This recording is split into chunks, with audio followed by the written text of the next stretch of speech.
আসসালামু আলাইকুম, সবাই কেমন আছেন? আজকে হচ্ছে আমার মেয়ে ব্যাংকে টাকা জমাইছিল, ছোট একটা ব্যাংক কিনে দিয়েছিলাম ওকে।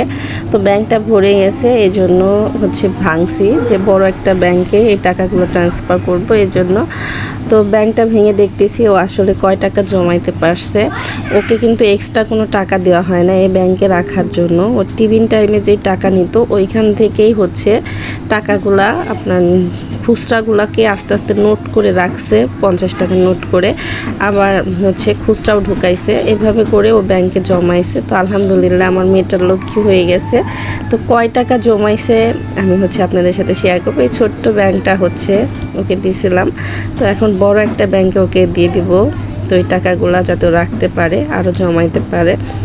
তো হচ্ছে আমি টাকাগুলো গুনে দেখতেছি কয় টাকা হইলো, কারণ বাচ্চাদের ছোট থেকে যদি আমরা শেখাই তাহলে ওদের হচ্ছে পরবর্তীতে এই অভ্যাসটা খুবই ভালো কাজে লাগবে। তো আশা করি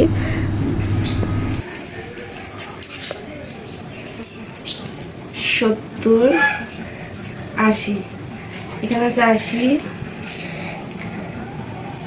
81, 82, 83, 84, 85, 86, 87, 88, 89, 90,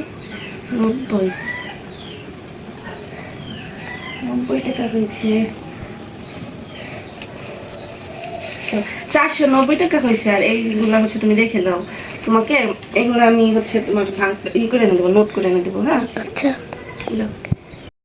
তোমার টোটাল কয় টাকা হয়েছে? 590 টাকা। তোমার 10 টাকা কম, 600 টাকার। আচ্ছা, তুমি কি খুশি হয়েছে? এত টাকা জমাই ফেলছো?